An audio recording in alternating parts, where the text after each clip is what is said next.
Hello friends.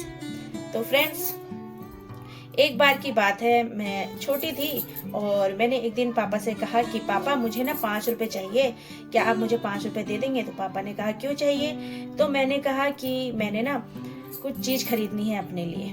तो पापा ने कहा तुम्हें 5 रुपए चाहिए तो तुम उसके लिए मुझे क्या काम करके दोगी? तो मैंने कहा कि मैं जो है अपना होमवर्क करके दे दूंगी और मम्मी के साथ कुछ हेल्प भी कर दूंगी। तो पापा ने कहा बहुत बढ़िया, तो करके दिखाओ। तो मैंने अपना होमवर्क भी कर लिया और मम्मी के साथ कुछ हेल्प भी कर दी। तो पापा ने फिर खुश होकर मुझे 5 रुपए दे दिए। तो ऐसा नहीं था कि पापा मुझे 5 रुपए देना नहीं चाहते थे या पापा कुछ आनाकानी कर रहे थे मुझे पैसे देने में।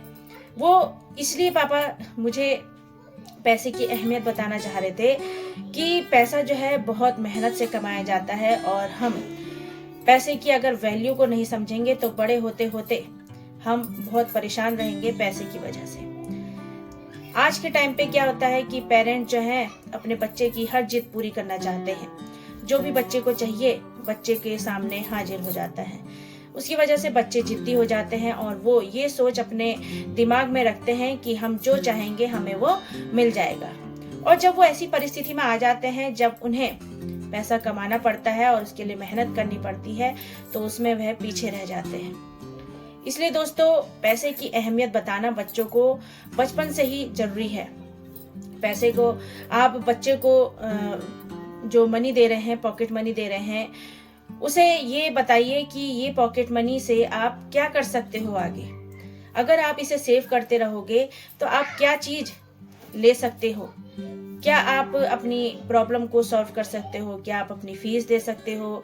क्या आप कुछ ऐसा सामान खरीद सकते हो जिसकी जरूरत आपको है और वो खर्चा हमें ना देना पड़े? अगर बच्चों को ऐसे हम बातें सिखाएंगे पैसे के लिए, पैसे की अहमियत बताएंगे तो बच्चा पैसे की वैल्यू को समझेगा और अंधाधुंध पैसा खर्च नहीं करेगा। आजकल के टाइम पे ऑनलाइन हो गया, ऑफलाइन हो गया, कुछ भी चीजें हमें नहीं दिखती हैं तो हम झट से खरीद लेते हैं जिसकी हमें जरूरत भी नहीं होती है। जैसे नए नए कपड़े दिख गए, नए बैग्स दिख गए तो हम खरीद लेते हैं। वही छोटे बच्चों की बात मैं नहीं कह रही, बड़ों की भी वही आदत हो गई है। कुछ नए कपड़े आ गए हैं तो नए कपड़े खरीद लिए। जो हमारे पास पहले से रखे हैं उन्हें हम ओल्ड फैशन कह देते हैं और उन्हें पहनते नहीं हैं और नए नए कपड़े खरीदते जाते हैं। तो दोस्तों, आप ही बताइए, क्या उस चीज की जरूरत है? ओल्ड फैशन और न्यू फैशन तो हमेशा चलता रहेगा, क्योंकि ये एक मार्केट है और मार्केट में हमें जब कुछ चीज बेचनी पड़ती है तो ओल्ड फैशन और न्यू फैशन तो निकालना ही पड़ता है। आज देखते हैं जो पहले का फैशन चलता था उस तरह के कपड़े अब आने लग गए हैं।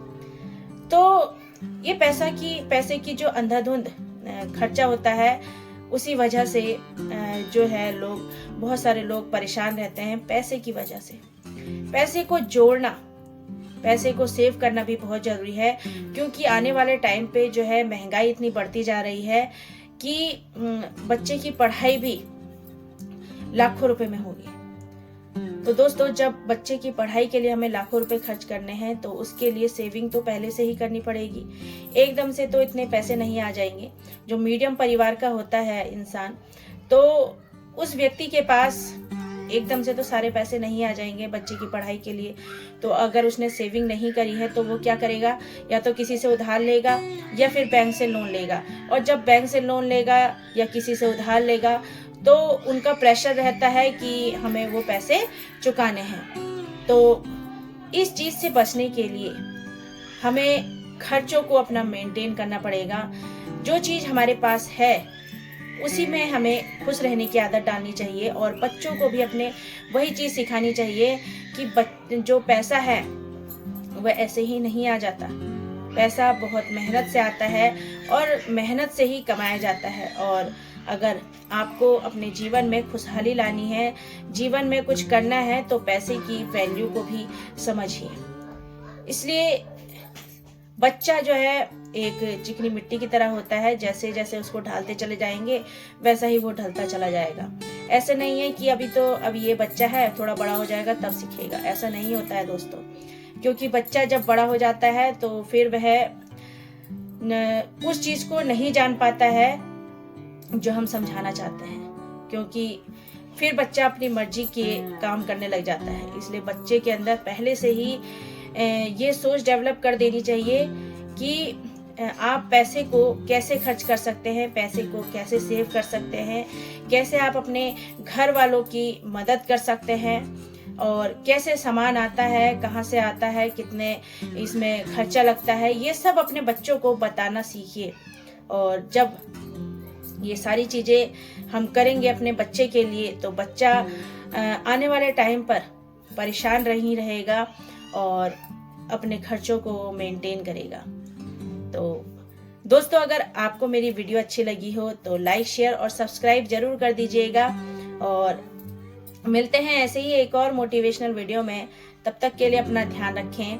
Thank you very much.